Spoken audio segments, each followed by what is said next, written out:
हे पिठलं आपण गरम गरम भाकरीसोबत किंवा बाजरीच्या भाकरीसोबत एकच नंबर लागते हे पिठलं. आणि तर पाहू शकता या पिठल्याचा कलर आणि याचा थिकनेस कसला मस्त असा जबरदस्त आलेला आहे. आणि याची चव तर बघायला गेलं तर एकच नंबर आहे.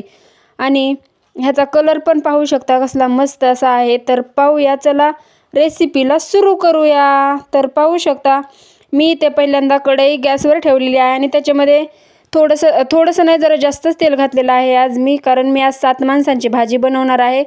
आणि ते पाहू शकता तेल आपलं ओतून झालं की तेल थोडंसं गरम होऊ द्यायचं आहे. आणि तेल गरम झालं की लगेच मी त्याच्यामध्ये मोहरी देखील टाकणार आहे. ते तुम्ही पूर्ण व्हिडिओ स्किप न करता पहा. मी व्हिडिओ स्किप न करता बनवलेला आहे, त्याच्यामुळे तुम्ही देखील व्हिडिओ पूर्ण पहा. आणि लगेच मी पाहू शकता जिरे टाकले. जिरे मस्त असे तडतडले की लगेच जिरी टाकली, मोहरी टाकली आणि लगेच मी इथे भरपूर लसण घातलेला आहे. कोणाला आवडत नसेल तर नाही घातला तरी चालतो.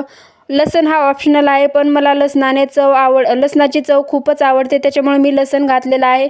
तुम्ही घातला नाही घातला तरी चालतो. तर लगेच लसण आपला फ्राय झाला की मी त्याच्यामध्ये एक मीडियम आकाराचा कांदा बारीक स्लाइसमध्ये कट करून घातलेला आहे. आणि लगेच 2-3 मिरच्या देखील मी कट करून घातलेल्या आहेत. तुम्ही या मिरच्या आणि लसण एकत्र मिक्सरला बारीक करून देखील घालू शकता, कारण माझी मुलगी खाणार होती, त्याच्यामुळे मी मिरच्या मिक्सरला बारीक नाही केलेल्या. तर पाहू शकता याच्यामध्ये लगेच मी कांदा फ्राय झाला की याच्यामध्ये लगेच मी हळद देखील घालणार आहे. पाहू शकता याच्यामध्ये मी कोणतेही मसाले नाही वापरलेले, फक्त हळद एवढेच मसाले वापरलेले आहे. आणि तुम्ही पाहू शकता मस्त असं फ्राय झालं आपले कांदा वगैरे की मी त्याच्यामध्ये पाणी घालून घेणार आहे. आणि हे जी बेसन आहे किंवा याला पिठलं देखील म्हणतात, बेसन देखील म्हणतात, हे आम्ही आमच्या लहानपणी शेतात गावाकडे खूप खायचो. म्हणजे मला तर खूपच आवडतं, आम्ही भरपूर गावाकडे खाल्लेलं आहे. लगेच याच्यामध्ये मी टोमॅटो देखील घालून घेतलेला आहे. आणि टोमॅटो मऊ झाला की याच्यामध्ये मी पाणी घालून घेणार आहे. पाणी मी तुम्हाला अगोदर सांगितलेलं आहे, मी 5 ते 6 माणसांची भाजी एवढी बनवणार आहे. तुम्ही तुमच्या क्वांटिटीनुसार भाजी बनवू शकता. मी तर 5-6 माणसाची बनवत आहे. आणि पाहू शकता आपलं टोमॅटो देखील असं मऊ शिजलेलं आहे. आणि गावाकडं तर आम्ही भरपूर पिठलं खायचो आणि मला तर खूपच आवडते.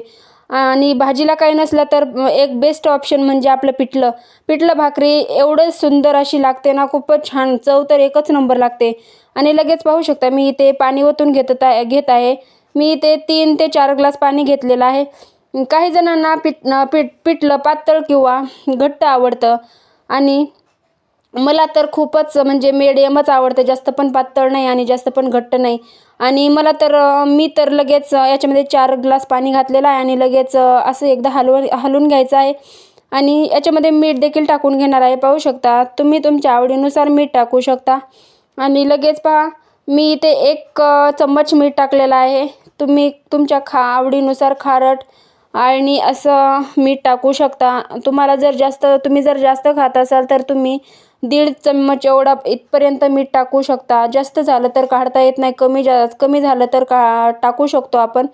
आणि पाहू शकता याला उकळी यायला लागली की आपण मस्त असं पिठलं म्हणजे बेसन पीठ जे आहे ना, मी त्याच्यामध्ये टाकून घेणार आहे. आणि ते पण तुम्हाला दाखवत आहे कसं मी हलवते. आणि म्हणजे त्याचे गेटुळे पण होत नाही आहेत.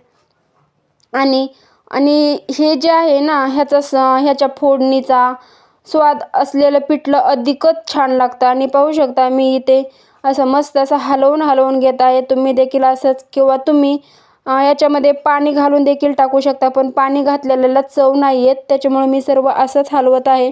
आणि तुम्हाला देखील कसं आवडतं ते देखील सांगा. आणि माझे व्हिडिओ कोणाकोणाला आवडते त्यांनी सांगा.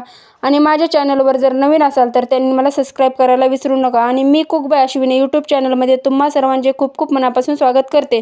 तर चला आज आपण मस्त असं पिठल्याची रेसिपी पाहिलेली आहे आणि ते देखील मी तुमच्यासोबत शेअर केलेलं आहे. पाहू शकता. आणि हे पिठलं म्हणजे महाराष्ट्रीयन किंवा ग्रामीण शहरात स्वयंपाकघरात तितक्याच आपुलकीने बनवले जाते. एकदम साधं सोपं अत्यंत चवदार पदार्थ आहे. बेसन पिठापासून तयार होणारं हे पिठलं आहे.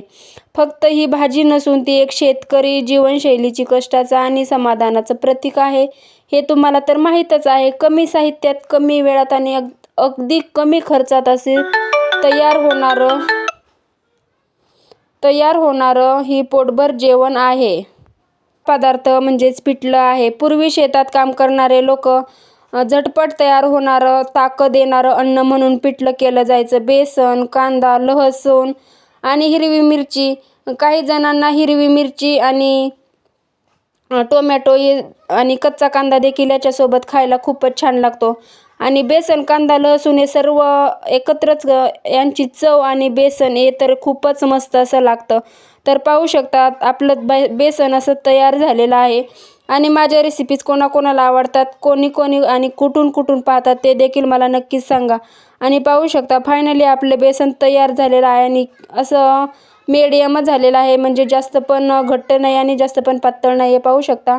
आणि शिजण्यासाठी अशा मस्त अशा थोडा वेळ 5 ते 10 मिनटं असं शिजवून घ्यायचं आहे. आणि शिजवून झालं की बाय बाय, भेटूया पुन्हा.